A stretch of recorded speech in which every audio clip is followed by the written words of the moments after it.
नमस्कार, N4 न्यूजमध्ये मी स्वप्नील दुधारे आपलं स्वागत करतोय। आता पाहूया महाराष्ट्रातील शैक्षणिक, सांस्कृतिक, राजकीय आणि इतर घडामोडींचा आढावा। वळूया पुढील बातमीकडे।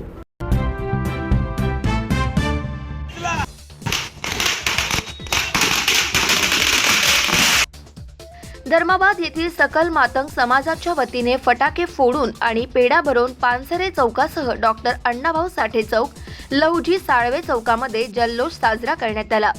सर्वोच्च न्यायालयाने शोषित, वंचित आणि भटक्या समाजाला न्याय देणारा निकाल दिला आहे। सर्व राज्यांना अनुसूचित जाती, अनुसूचित जमाती, SC ST या प्रवर्गातील समाजाला आरक्षणामध्ये उपवर्गीकरण सर्वच राज्यांना करता येणार आहे, असे सर्वोच्च न्यायालयाने निकाली दिले। यामध्ये बऱ्याच राज्यांमध्ये पूर्वी उपवर्गीकरण आरक्षण अ, ब, क, ड असे लागू होते, पण 2004 साली त्या निर्णयाला सर्वोच्च न्यायालयाने स्थगिती दिली होती। आज रोजी सर्वोच्च न्यायालयाने ती स्थगिती उठवण्यात आली। VG डोईवाड, BM Gonarkar, PD Gonarkar, GR Gonarkar, Naresh Reddy, Laxman निदानकर, माजी नगरसेवक संजय पवार, आडेलू वाघमारे, सत्यनारायण पवळे, गणपत जटाळकर, विठ्ठल शिंदे, सज्जन गडोद, लक्ष्मीकांत बाजनवाड, रामदास पवळे, बाबूराव गोणारकर, नागनाथ गोणारकर, सुनील गोणारकर, चंद्रकांत गोणारकर, श्रीकांत गोणारकर, अनिल गोणारकर, विशाल इबितवार, विजय गोणारकर सह या जल्लोषामध्ये विद्यार्थी आणि विद्यार्थिनी तसेच सर्व मातंग समाज उपस्थित होता। नांदेड येथे लोकस्वराज्य आंदोलनाचे संस्थापक रामचंद्र भरांडे यांनी नांदेड येथे आमरण उपोषण 10 दिवस केले। प्राचार्य रामचंद्र भरांडे यांची तब्येत खालावती आहे असे माहिती मिळताच मुख्यमंत्री एकनाथ शिंदे यांनी प्राध्यापक रामचंद्र भरांडे यांच्याशी दूरध्वनीवरून संपर्क साधून असे म्हटले की लवकरात लवकर हा प्रश्न मार्गी लावू। त्यानंतर प्राध्यापक रामचंद्र भरांडे यांनी आमरण उपोषण मागे घेतलं। N4 न्यूज साठी सिद्धेश्वर मठपती, ब्युरो चीफ।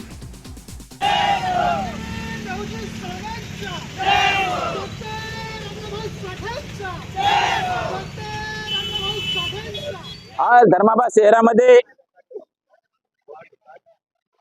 एक जल्लोष साजरा होत आहे, तो म्हणजे आरक्षणाचं वर्गीकरण झालेलं आहे। SC ST आरक्षणाचं वर्गीकरण झालेलं आहे आणि त्याचा निकाल गेल्या 1 तारखेला कालच्या परवाच्या दिवशी लागलेला आहे। आणि दूध शर्करा आयोग म्हणा की तूप म्हणा की आज महाराष्ट्रामध्ये RT ची स्थापना झाली 1 तारखेला। 1 तारखेला अण्णाभाऊंची जयंती झाली होती आणि त्याच दिवशी म्हणजे सर्वोच्च न्यायालयाच्या घटनापीठानं असा निकाल दिला की आरक्षणामध्ये अनुसूचित आणि अनुसूचित जाती आणि जमातीमध्ये जे आरक्षणाचा लाभ घेतलेले आहेत तेच लोक डबल लाभ घेऊन तेच लोक गबर होत आहेत आणि खालच्या लोकांना त्याचा लाभ होत नाही। म्हणून त्यांनी त्या आरक्षणाचं वर्गीकरणाचं समर्थन केलं। सर्वोच्च न्यायालयाच्या घटनापीठानं त्याचा निकाल दिला की ह्या लोकांना देखील याचा लाभ झाला पाहिजे आणि त्या राज्यातल्या देशातल्या त्या राज्यांना त्या लोकांचं वर्गीकरण करून त्यांना त्या गोष्टीचं त्या अबकड वर्गीकरण करून त्यांना न्याय द्यावा असं ठरवलेलं आहे सर्वोच्च न्यायालयानं। आणि हे सर्व आपल्या देशामध्ये जे BJPचं सरकार आहे त्या सरकारनं ह्या आपली बाजू भक्कमपणे सर्वोच्च न्यायालयामध्ये मांडल्यामुळं गेल्या 20 वर्षापासून पेंडिंग असलेला प्रश्न 2014 पासून तो आज 2024 मध्ये लागलेला आहे आणि तो भक्कमपणे त्याची बाजू मांडल्यामुळं आज ह्या वर्गीकरणाचं फलित आपल्याला दिसत आहे। याबरोबरच या बातमीपत्रात आपण इथेच थांबूया। पुन्हा भेटूया पुढील बातमीपत्रामध्ये। जर महाराष्ट्रभरातील घडामोडी आपणास पाहायच्या असतील तर नक्कीच N4 न्यूजला सबस्क्राईब करा आणि बेल आयकॉनला क्लिक करा। अधिक माहितीसाठी संपर्क 9322991919।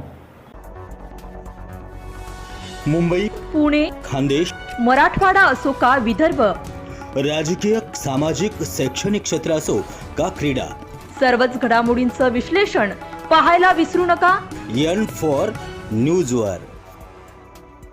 मी अभिनेत्री, निर्माती, दिग्दर्शिका किशोरी शहाणविज। N4 न्यूजच्या सगळ्या दर्शकांना माझ्यातर्फे खूप खूप शुभेच्छा आहेत।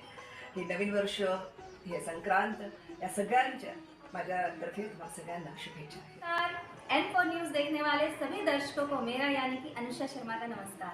नमस्कार, मैं Bollywood actor Ramesh Goyal N4 news Marathi channel के लिए मेरी तरफ से हार्दिक शुभकामनाएं।